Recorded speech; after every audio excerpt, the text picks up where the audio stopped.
Hello, guys and girls. The program you are about to hear will be both fun and educational, but it is not a substitute for medical advice. Although we are doctors, we are not your doctors.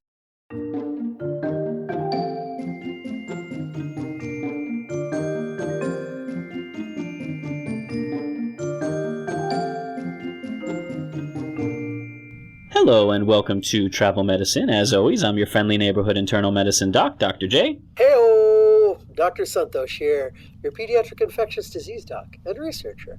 And last but not least, as always, this is Praz, the Sandman, altering your brainwaves using the radio waves. Oh, that would be fun anesthesia. Oh, yeah. If you could just point a radio at someone and just say count backwards from 10. Or, you put on an episode of Welcome to Night Vale and they fall asleep themselves. That's what always does it for me. Making my job obsolete. Oh, Cecil. Although I can't fall asleep to Cecil. I think his voice is more mesmerizing. Luckily, people are falling asleep to our voices, so Praz, you get to hold on to your job as an anesthesiologist. Wake up! Yes. Everybody wake up! Wait a minute. Wake up! Wake up! There's knowledge coming at you! If we turned into the shock jocks of medical medutainment. We did get formally recognized by the CDC on Facebook, so I feel like we can feel a little bit cocky. Guys, listeners out there, I don't know if you know this, but we got liked on our Facebook page by the CDC. Yeah, this is amazing. This might be the greatest thing that's ever happened to us. You guys know that, as always, when we take a long time to get around to the actual episode, that means it's a week for Journal Club. Yay! And as always, I do try and loop all the journal clubs around a theme, and there was a lot going on in the journals this week that was pulled straight from TV. So, this week's journal club is going to be all about Hollywood medicine, and not the kind you see them practicing in Hollywood, where it's just thump thump, back to life, or one drug that can cure every disease, but no, actual medical devices developed that come straight out of Hollywood plots and ideas.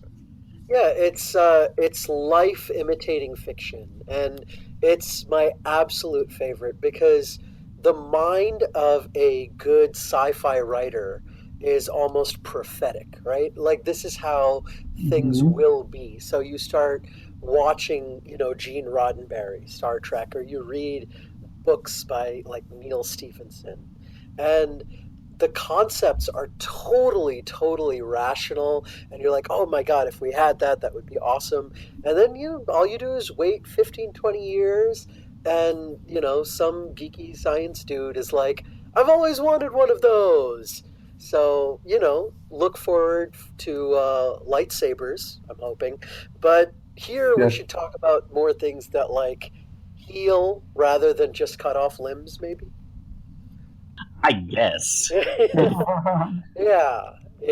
Well, let's talk about, like, giving life rather than just zing zing and then, there's the arm off. And no! Well, for those of you who would like to know more about the zing zing aspects of medicine, may I refer you back to our several episodes on the medicine of Star Wars. Oh yeah, totally. Perfect to watch in time for The Last Jedi. Go back and listen. We'll wait. Yeah. Okay, welcome back. All right, so let's get right into our first story, which, especially coming off Star Wars, we have to, bow down at the other altar of nerddom. You guys, the tricorder is a thing now. People have invented it. Wait, can I talk about what it is first, and then you can describe, like, how... Take it away. Oh, yay! Okay, so, sorry guys, I really love Star Trek. My wife's an aerospace engineer, and she got that way by watching Jean-Luc Picard, who I'm not jealous of, in fact. Anyway, so the tricorder, if you see it, you hold up a little device, you just hold it in the palm of your hand. It reads vital signs and everything that's going on in the body while you just kind of wave it over your patient. You don't, nothing invasive, no needle going in, nothing. You just wave it up and down, and you can read a little bit, some biochemistry, some physiology. You got blood pressure, heart rate, and this is the ultimate for doctors, just being able to see everything without harming the patient at all. Like the closest thing, obviously this is a very ideal device that can just do everything. I mean, the closest thing anything has ever come to this is, I guess, our modern use of ultrasounds in medicine, which you still have to touch the patient with, but just by pushing a probe against someone's skin, you can get a lot of information about what's going on inside them and what's wrong with them. Still nothing even close to what this device would be able to do, though. Yeah, so it's just no touching, just boom, and then you get a readout in the palm of your hand. So the little tricorder collects the information and displays it for you all at the same time. Also was the inspiration for smartphones. Oh yeah, but the earlier ones where they flipped because the tricorder would flip open. In fact, almost all of your cell phones can be directly traced back in terms of their design and ancestry to Star Trek. It totally can. It's true. Yeah. We took a lot of inspiration from Star Trek. And the ones that can't are traced back to Zach Morris. Time out. So, of course, affordable, portable, and easy-to-access healthcare devices and equipment is all the rage. And, because we do travel a lot, so you don't always want to bring, and you can't always bring, a fully staffed medical lab, drugs, diseases. So if you were able to take some device along with you that could provide, early analysis of something, that would be ideal. And so a competition was created by, the X Prize Foundation.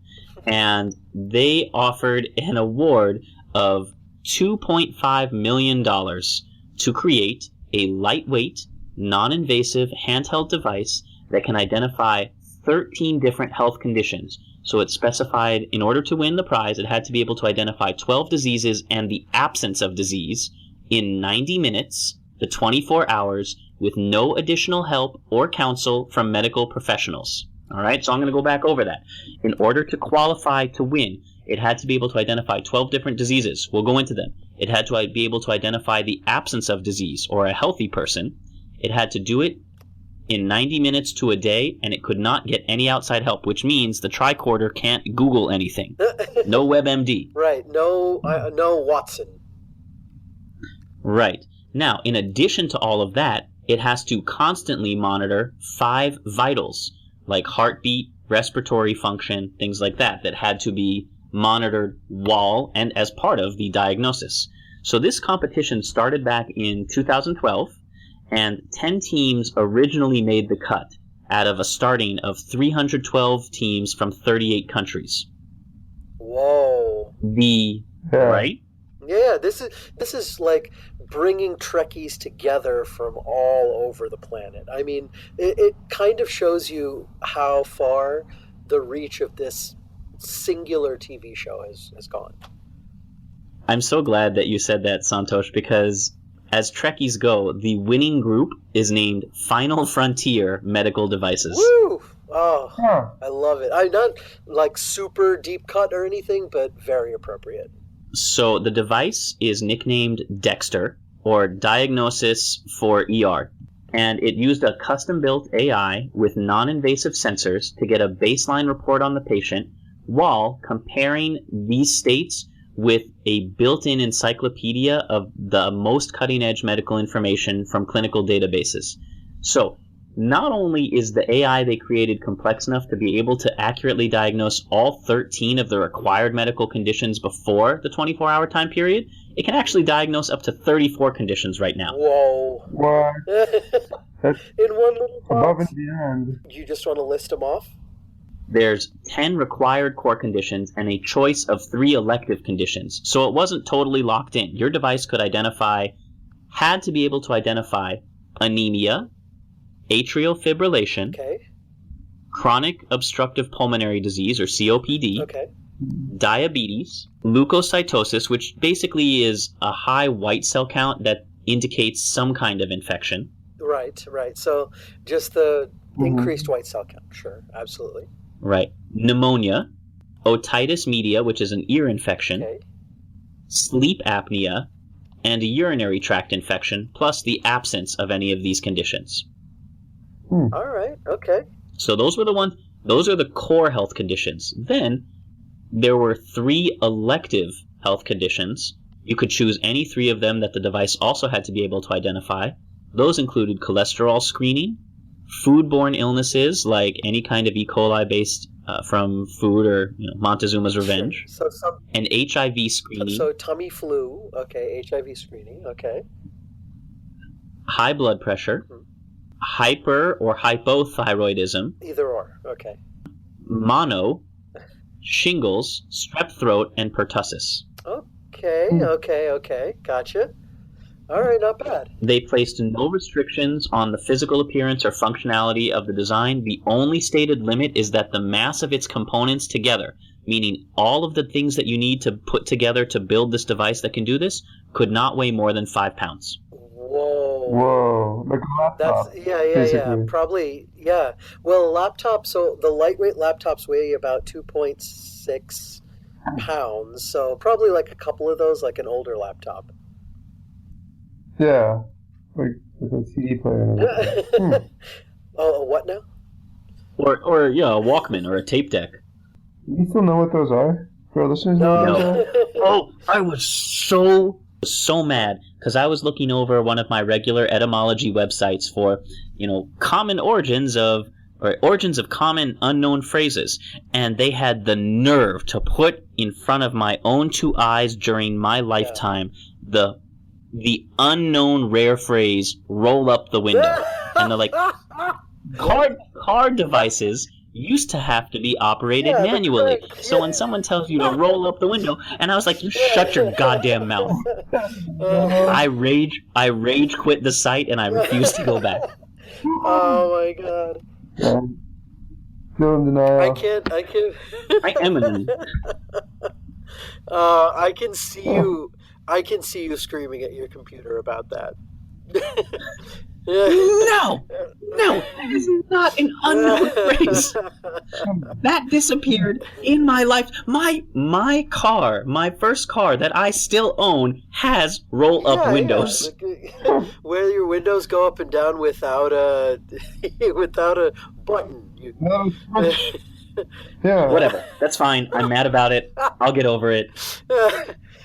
We'll save it for the blooper reel because nobody needs to hear about my personal trauma. That's what it's all about. So I'll give it that. We went back to a computer with a CD in it, so probably a laptop from like 2012, 2013. That's a 5-pounder. Yeah. So it really does. The device itself looks like an iPad with several different attachments that can be placed on to achieve these different diagnostic tools. So this should be noted that the elegance of the tricorder, as Dr. Beverly Crusher used it, and I'm sticking with the next generation here, and nuts to Dr. Pulaski. That was just no. So when she would use it, she would just wave the little tricorder or the wand in front of the patient. We're not to that point in technology yet. So in terms of sensors for the heart, for pulse, they still have instruments that you stick onto the patient, which is still considered non-invasive. You're not putting a needle inside. You're not using a scope to go into a body cavity or anything like that. So I think they achieved the non-invasive part of it, but it's not exactly the way you're going to see it on TV. Nonetheless, I feel like Dexter is a medical device that will definitely help the world live long and prosper. I love it. I love it. There were no Vulcans in TNG, now, but that's okay. The coolest fact is, Santhosh, do you happen to know, and this might be a little bit too Trekkie nerd for you, when the tricorder first appeared in the world of Star Trek? Like, when was it invented in that? I don't know star dates very well. No, I don't know the star date. So it was invented in the 2230s, which means that humanity has managed to create the tricorder about 210 years ahead of schedule. And yeah. Wow. You know, Oh, yeah, we're catching up beautifully because, you know, we always saw tablet-based interfaces, you know, where someone would walk up to a touch screen with a touch screen to the captain, say, "Could you approve this, sir?" And he'd tap on it, you know, just like an iPad. And, you know, that gap was significant as well. But I think we're kind of accelerating. So as long as human innovation continues on this pace, we're going to catch up with Star Trek pretty quickly. Absolutely. So let's move on to our next story and boldly go where no man has gone before. All right. In addition to Star Trek, another show very popular with people the world over, depending on which one of the multiple versions of it you watch, is Crime Scene Investigation. CSI, you know, fill in the city. Oh, okay. You guys didn't see it, Mm-hmm. but right now, Doctors Praz, Josh, and I all took off our sunglasses. Amazing. So, of course, in CSI we see all sorts of crazy, you know, well, not really futuristic techniques, because now we've watched them done to death so many times that we're just like, whatever, you know. You walk onto a crime scene, there's probably going to be sperm there. Just everywhere. I want to tell you guys about a totally unrelated detective instance that I had. Now, you guys know I have a dog, right? A husky by the name of Cinnamon, who is adorable and a tiny little demon. Very cute. And on one occasion, I had this long, drawn-out dream where Cinnamon and I were working on the police force, you know, CSI Los Angeles, CSI Chicago. Right. Well, what made Cinnamon such a special canine detective is this ability she had in the world of dreams, where we would arrive on scene, and I would tell her, "Cinnamon, detect," and she would urinate. And everywhere her urine touched, clues would just light up. Nice.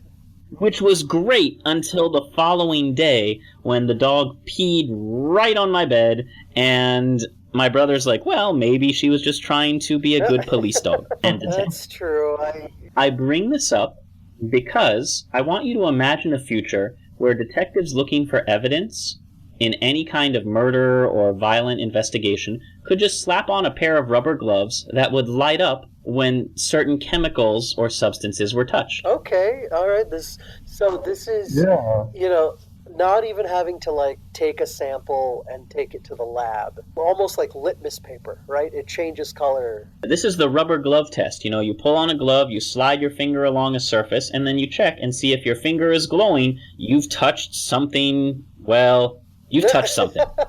Or something has touched you. It's actually very similar to the date rape nail polish that's been coming out, if you've heard about this. So this is very similar to that, Praz, but originally it was like a little piece of paper or something that you could dip into an alcoholic drink, and it would detect specifically the presence of rohypnol. Right, this was not a nail polish meant to encourage date rape, but to prevent it.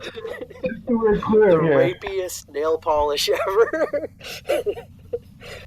So scientists at MIT have just created an early version of this technology called the living sensor, which, hats off, scientists, you finally found a good name for something. In a paper published in Proceedings of the National Academy of Science, MIT... I can't believe I missed that. Yeah, shame on me. PNS is the best. I just saw it now. I am ashamed of myself for not picking up on that. Or I let the penis sail right by me. Maybe we should stop because, I mean, some of us actually want to join the Academy someday. But no, okay. If you elect me, I promise I'll stop. You'd like to be a penis member? All right. Yes, I would. So the MIT team created a new hydrogel. It's made up of about 95% water bonded to a layer of rubber that's then injected with a strain of E. coli cells that are programmed to react when they come in contact with certain chemicals by glowing. So the reaction between these cells, the E. coli cells in this hydrogel, and whatever different materials can be made to react with it will cause the cells to glow. Well, what do you have when you have a rubber that will light up? That's a glove. Yeah, you just you shape it into the kind of form that you want. And in this case, why not just put it straight on your hand so that you don't have to worry about picking up the sample and applying it to the hydrogel. You just have the hydrogel right there on your hand. Now, the interesting thing is this early version has been done more with E. coli because it is one of the most ubiquitous, ever-present bacteria, and most of its forms are not harmful to humans. It's not, even though we do get infected with E. coli also live in us, and we have a very good overall relationship with them. Yeah, and from a historical perspective, it's one of the kind of the most ancient little tools of microbiology that we have. So we have E. coli engineered for every stinking purpose. It's been well studied, and we know how to work with it for decades and decades. Now, the basic design and the real breakthrough was not in creating glowing E. coli, because we've been able to make bacteria glow for years, but it was in creating this basic mix of a gel and water compound that is actually very stretchy and resistant to cracking. So it can be fashioned into gloves or bandages. So imagine, Homer Simpson wearing gloves and helps a nuclear engineer realize when he's touched toxic sludge before he grabs that donut. Or a doctor puts a bandage on, and if the wound is infected around the edges, the bandage itself will light up. So the material itself is transparent, and you can inject any number of bacteria. So not just right now they're testing E. coli, but they could test other bacteria that could light up in the presence of different conditions.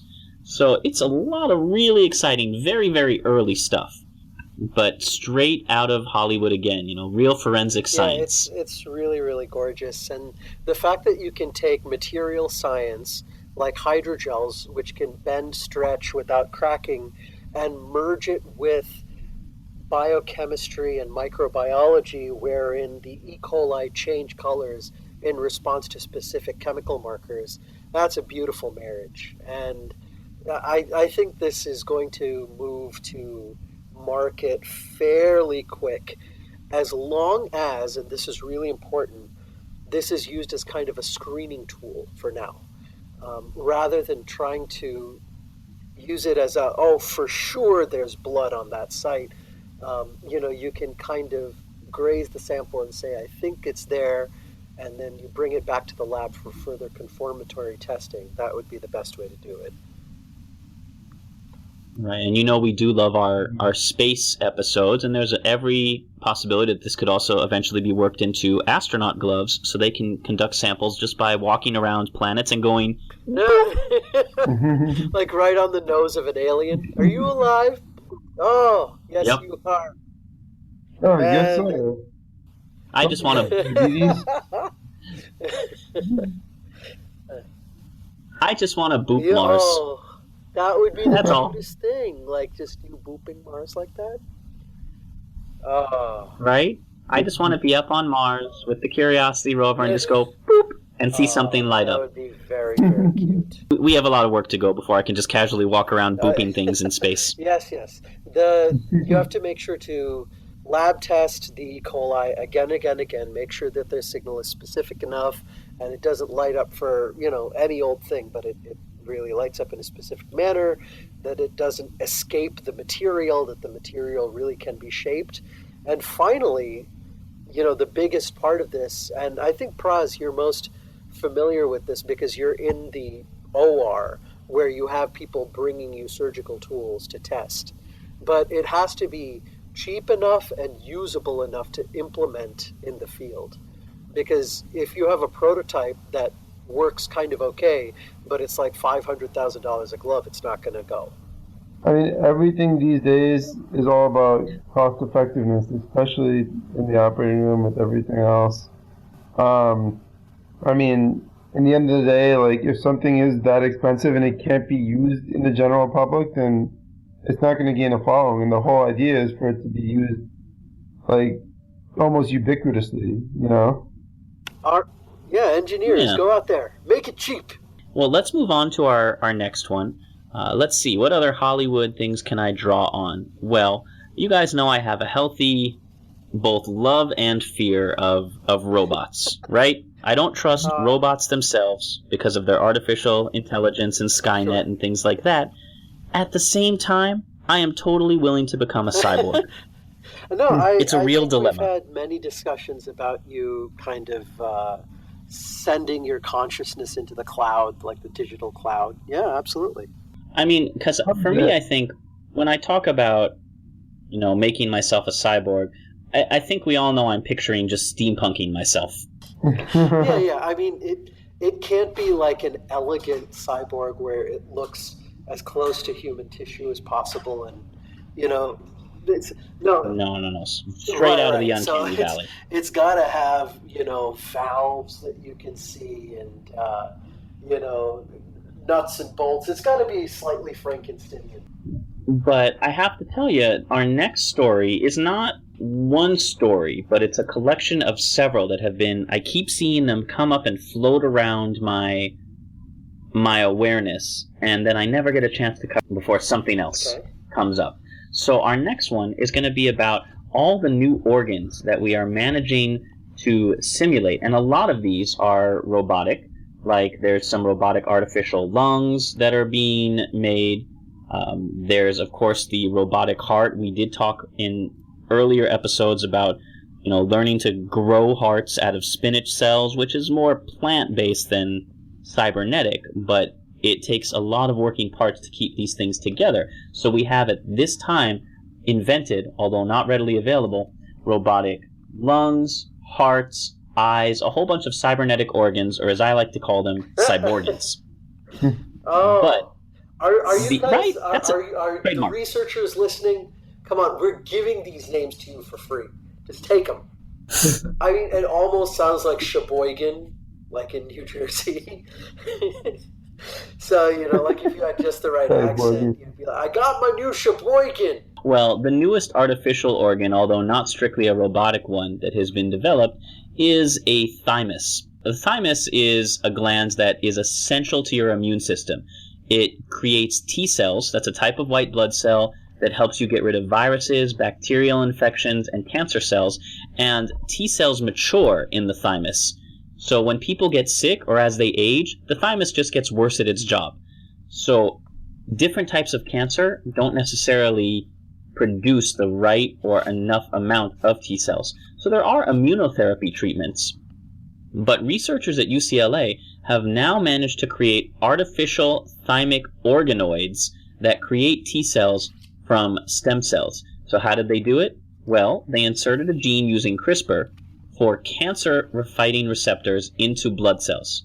So that means the little artificial organs will only produce cancer-specific T cells. They won't care about viruses. They won't care about bacteria. They just go to attack the Deadpool cells. Now, because other types of T cells could accidentally target and attack healthy tissue, these results are really positive, because if we can create specific T cells and turn off others, cancer cells can be targeted, and you can just have a cancer-fighting organ implanted in your own body. So this was published in Nature, and they're now investigating doing this technique with stem cells that can become anything. So not just immune cells, but you can insert these little artificial organoids as factories to create anything you may be lacking. And of course, the big eye is towards reducing the cost of cancer treatments. Oh yeah, go ahead, Praz. So, I was going to say, one thing that I've been thinking of in the back of my head, where do they get the stem cells for this? Is it just the standard stem cells that they use for research? Well, when you say standard stem cells for research, that could lead us down a really long discussion about where stem cells for research come from. Right. But stem cells used in research are called pluripotent, meaning they can have the power to become multiple things, and they usually come from embryonic stem cells. Now, that doesn't mean any babies have been harmed in the making of these cells. Normally, they're pulled from the umbilical cord or cord blood or as part of newborn testing. You may take a few cells and save them from later. This is actually a very wonderful donation that anyone can make, is that when their babies are born, and especially if they're healthy, you clip the umbilical cord and then you cut it, and there's still a lot of blood in there, and a lot of those blood cells are immature. They're progenitor cells. And you can actually, in a place like UCLA, or if you're at an academic center, you can tell your obstetrician or the nurses ahead of time and say, please donate those cells. And they can actually take them and they'll cryopreserve them, they'll save them on ice, and they'll give them to the research labs to use. And it's an extremely generous donation, but it helps in a huge way because these cells are extremely precious. Now, other than deriving stem cells from embryos or eggs, there is also a technique known as induced pluripotent cells, or IPS, and that's where scientists have discovered a way to take an ordinary cell, like a skin cell, and reprogram it back into a stem cell, or in comic parlance, retcon, retroactive continuity, retcon the cell back into a stem cell. And this was first accomplished in Boston, named the Breakthrough of the Year in 2008. So we can actually take cells from people and turn them back into stem cells. It's more expensive, but it has much less ethical concerns to genetically reprogram your own cells than to take them from embryos, no matter how they're obtained. People seem to have less concern about it. You guys are more into movies than you are into comic books. I'll say you Benjamin Button the cells.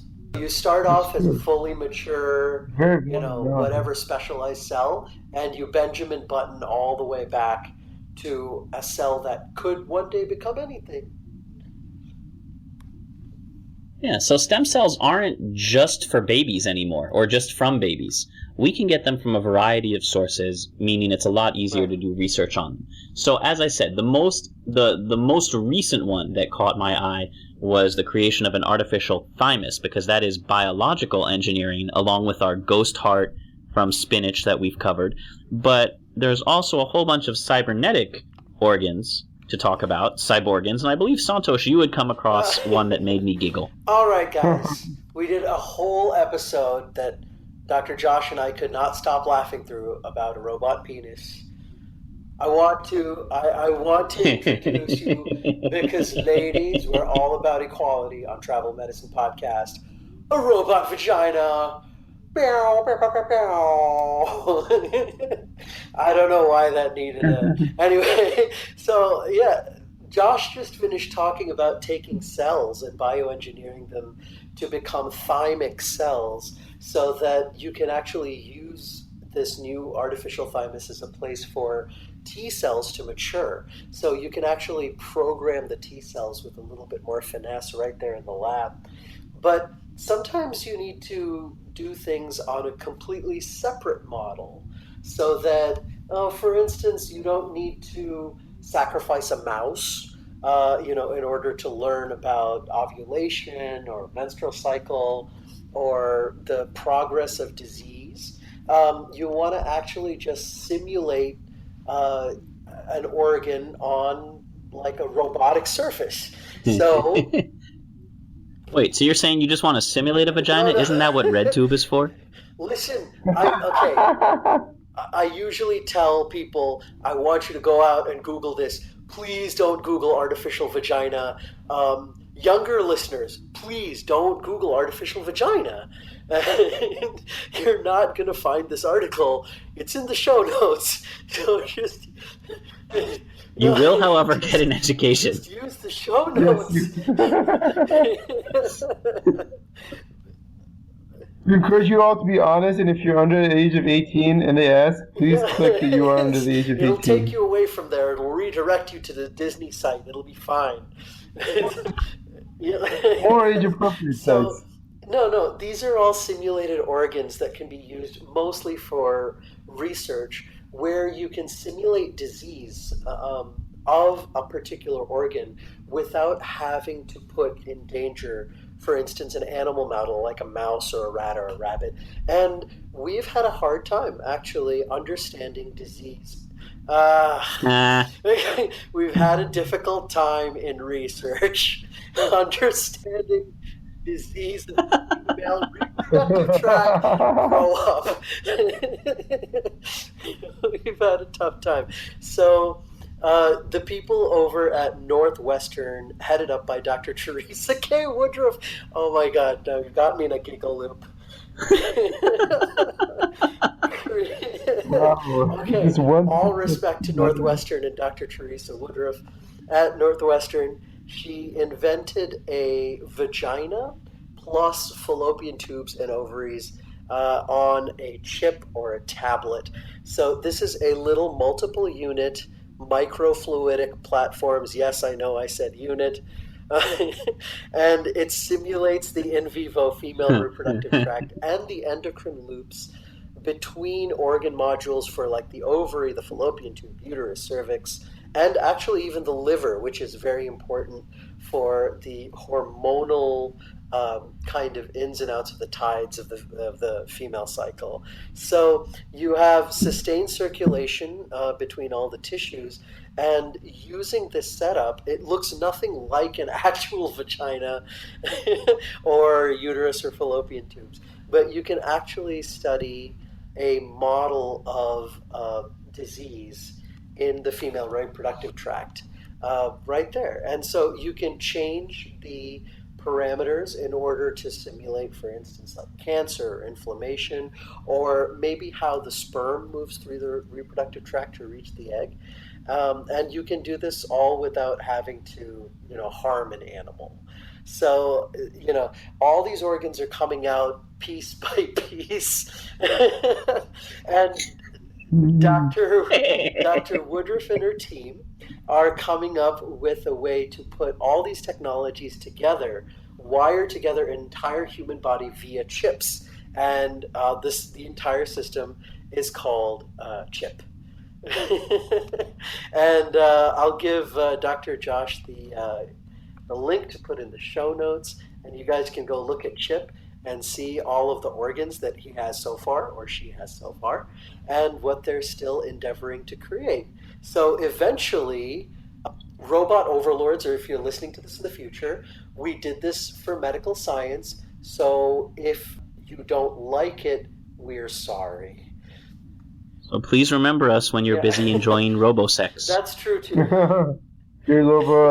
That's true. For the love of God, do not Google anything we've said in the last 5 minutes.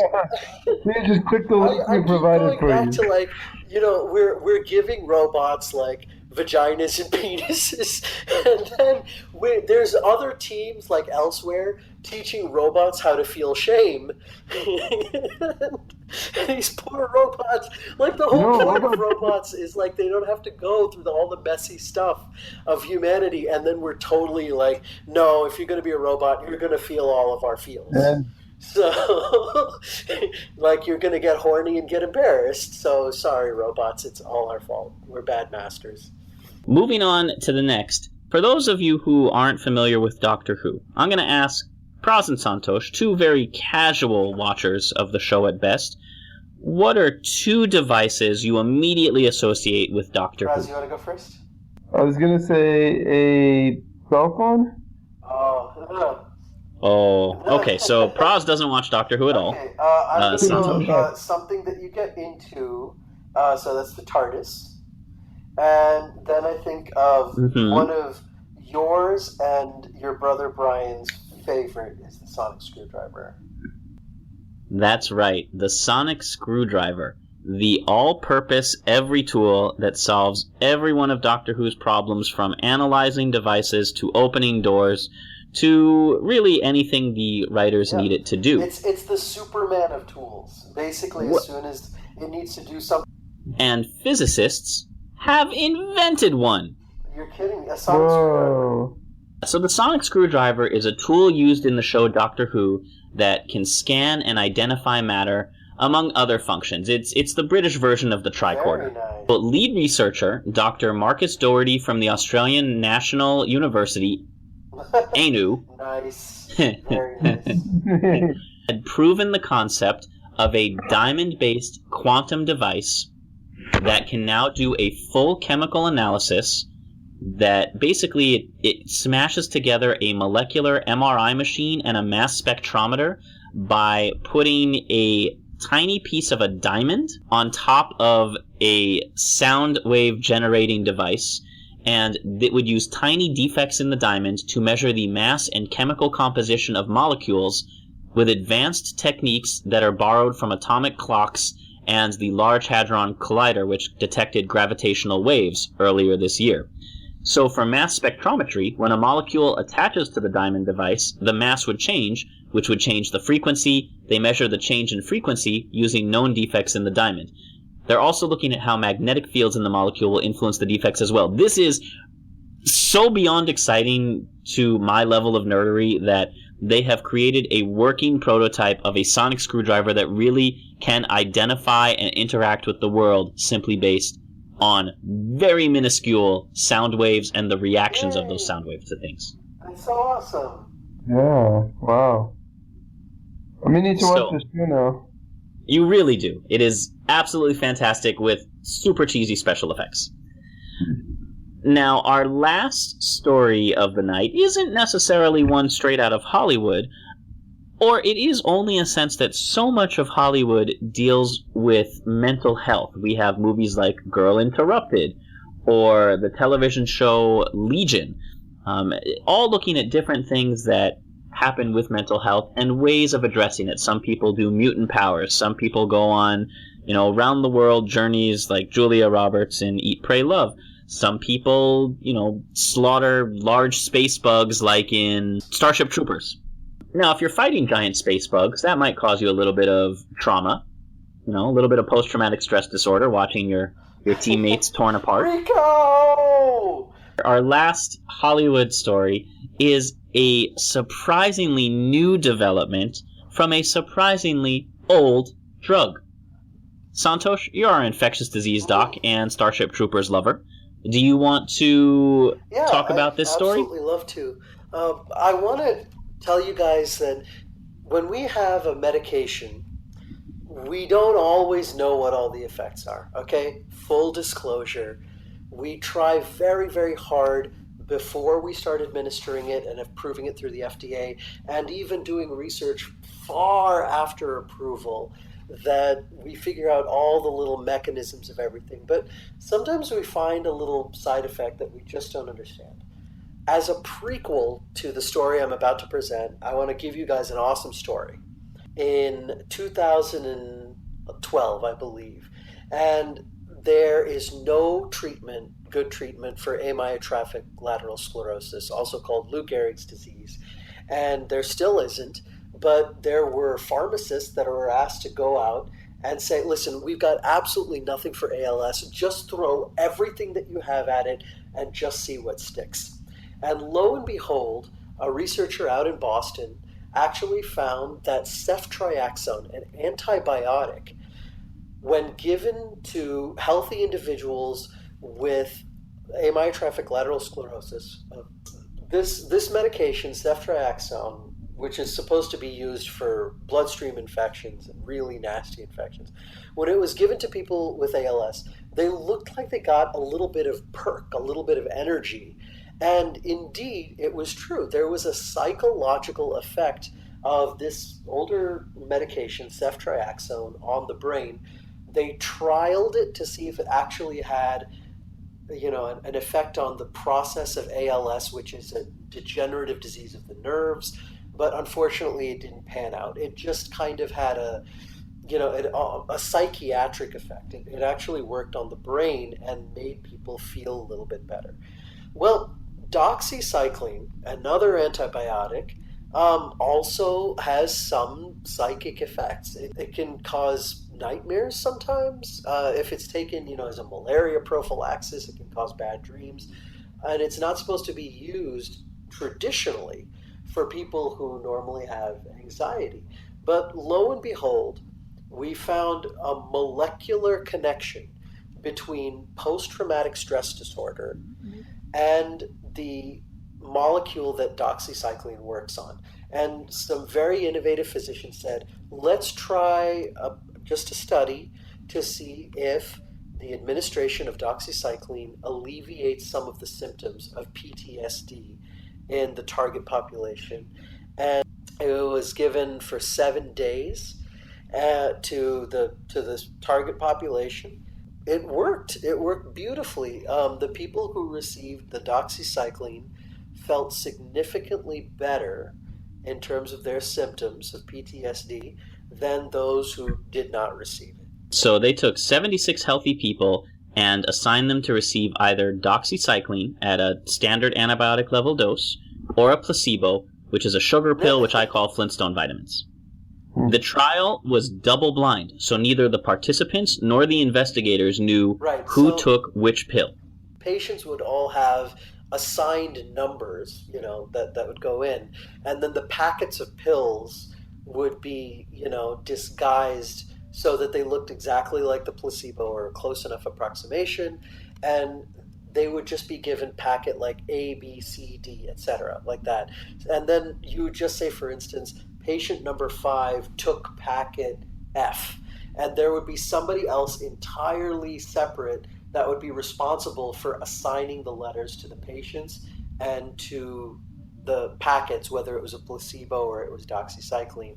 And then at the end, everything was revealed so that you could actually do the analysis. Now, once patients took the pill, regardless of what it was, they then took a computer test, which would just show a screen color like blue or green or red that was followed by a mildly painful electric shock and another color that wasn't. No, do they do this in rats? They do, and they also do it in people. You have to give a lot of disclosure and make sure everyone is prepared for it. And it's here's a pill that may or may not help you. Now look at this color. It's not a harmful amount of electric. Well, it was not a dangerous amount. It was definitely a harmful. Yeah. You noticed when you got shocked. Absolutely. Yeah. So they were basically creating a fear response to mimic PTSD. So this fear response is a pretty sensitive measure for memory of negative associations, and we've demonstrated that multiple times since the very first paper on it in 1951. Now, so a week after getting shocked by seeing this color, the same participants returned to the lab, and this time they were shown the same colors again 40 times, and when the danger colors came up, they were followed by a very loud sound, but not by shocks. The loud sounds, in association with the colors, made people startle and blink their eyes, and they then measured the activity of the ring muscle that closes the eye to quantify the response. So that eye blink response is a very traditional fear response. And they said that the response was 60% lower in all the patients who were given doxycycline. So this is going to be a long leap before we can give this to soldiers in combat situations. But what we have learned is that there is definitively a drug that can lessen the formation of the fear response. Just so that everybody understands, these participants were healthy individuals, and they actually underwent kind of psychological screening before they were brought in. These people did not actually have PTSD. Not at the beginning of the study. Not at the beginning. It's actually put in a fear response. So they conditioned them to be afraid of something. And then they tried to see if that fear response would take or stick after a certain period of time. And it was rather a short term, right, Josh? They ingested the medication or the placebo, and I think the fear response was tested hours after. Hours, right? And then again a week later to confirm. Very short period of time. So, the ultimate leap you want to say is that you can take a molecule like doxycycline. We would hope that we could find out what specifically about it actually helps with the fear response, so that we could actually change it so it wasn't an antibiotic. Picture The Simpsons with Marge and Homer trying to baby-proof the house, and Homer's like, I'll just draw bunnies on all the electric sockets, and Marge says, well, Maggie's not afraid of bunnies, and Homer, in true scientist fashion, looks up and goes, she will be. Exactly. That's the bad way to do it. But yeah, you do want to be able to use knowledge of biochemistry along with the analysis from these kinds of studies to engineer a drug that can act on your target in the brain, but not actually have antibiosis, meaning that you don't want to start killing off good bacteria in the people's mouth and gut because, you know, you don't want to cause one disease while treating another, which is what would happen if you just gave doxycycline without illness. So that brings us to the conclusion of this week's Journal Club with Hollywood Med. You know, all the exciting things that we are taking from, and I can only imagine what new technology we're going to invent in the future, particularly from the Fast and the Furious and Guardians of the Galaxy films. I think those are the next big sources of inspiration. That's going to be absolutely awesome, and especially if we can come up with space disease. When do we get an Infinity Stone? That's what I forget flying cars. I want an Infinity Stone. I'm going to go ahead and vote that if there is something that can destroy life or manipulate time, we not give that to Dr. Josh. Right, you are no fun. Still alive.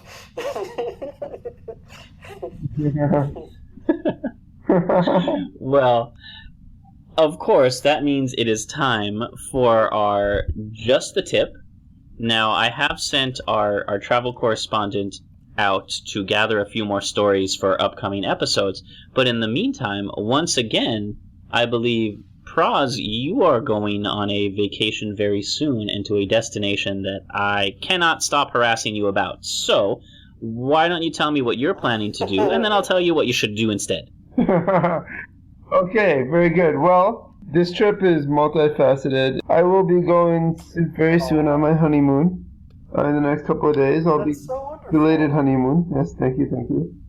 Sorry, ladies, I'm taking. So I'll be going to two cities in Indonesia, Borobudur and the more well-known city of Bali, where we'll just be relaxing and enjoying beach weather and tropics and trying to regain whatever energy we've lost through the wards and the operating rooms and the units. And then the last part of the trip, which Josh is taking a particular interest in, Get to it! There's a couple of days that we're planning on spending in Singapore, basically visiting one of my wife's close friends and, you know, experiencing Singaporean cuisine and whatever else there may be to do in the city of Singapore. There's only one thing to do in Singapore, and it's go to the zoo. Josh, did you have something to say? I've heard a lot about the zoo. There's only... Okay, look. Go eat some Hainan chicken and rice in the market. Anthony Bourdain talked about it. There's a great stand. It's delicious. Then, forget your wife's friend and go to the zoo. I can tell you've been waiting to talk about this for this entire show. So badly. Do you have an opinion on this? Now, many a year ago, when I was in a relationship and also ended up in Singapore, we visited the Singapore Zoo, and while the girl herself is gone, the loving memories of the zoo remain and comfort me in the dark hours of the night. I don't know if we can talk. Is the FCC going to come down on us for something you're about to say? Are we going to get reclassified, Josh? So, the Singapore Zoo... Yeah. I love zoos, alright? You all know it. So, what makes the Singapore Zoo so incredibly special or different? Well, there's two of them, the day zoo and the night zoo. As you all know, most animals, largely nocturnal. So when you go to the zoo during the day, you see a lot of lions just sleeping, you know, rhinos who may be standing in corners, meerkats who are just, you know, hanging out, playing cards, Netflix and chilling, but not a lot of activity.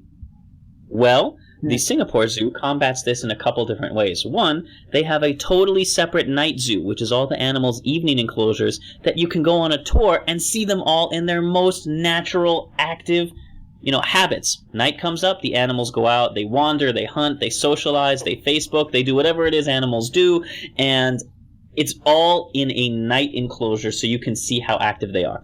But in case that's not enough, or in case you can't stay through to the night because, I don't know, you have a wife friend to visit or something, you can go to the regular day zoo, and the day zoo has a zookeeper who walks around on a snack trail. Not for people, he carries a giant bucket of meat and goes to different animals who are normally nocturnal and says, hey, it's the 2 o'clock snack time, and the animals have learned this. So you will see a cheetah come running at the enclosure knowing, oh, it's steak time, gonna get a steak, gonna get a steak, gonna get a steak. And he will wander from carnivore encampment to carnivore exhibit, handing out little snacks for the animals to make them more active for you. While all this is going on, several of the monkey cages have large, essentially telephone poles that allow them to climb high above the park, and a series of vines and wires that crisscross above the park that allow the apes to wander the zoo in the skies so they can look at not only other exhibits outside of their enclosure, but also look at people.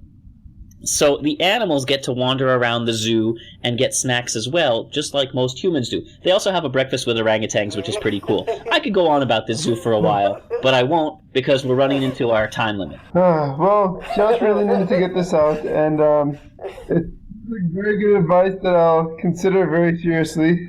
It makes the San Diego Zoo look like a pile of garbage, and I love the San Diego Zoo. Strong endorsement, a very strong endorsement, I have to say. So go out, enjoy your honeymoon, but for the love of your wife, take her to the zoo. She needs to see this. It's full of amazing animals and knowledge. And all right, I'm gonna stop. Episode. I don't know what to do. His wife to come back and wife to be like, you don't get to hang out with Josh anymore. It's like, I don't know what that maniac. Zoos. I'm never going back there again, and you don't get to hang out with Josh anymore. So guys, that's our show. As always, we love to hear your questions, comments, concerns, and feedback. It would be fantastic if you could support us spiritually, emotionally, and financially. The links to do all of those things are in the show notes with our Twitter page, our Facebook page, our Squarespace page, and our Patreon page. A donation of as little as $1 a month will get you access to bonus content on a regular basis where we get to have even more fun than we do here. Our theme music is composed by Rachel Leisure. The show is produced by me with a lot of help from all our co-hosts and guests. And until next time, as always, happy travels. Happy travels, everybody. Bye, guys.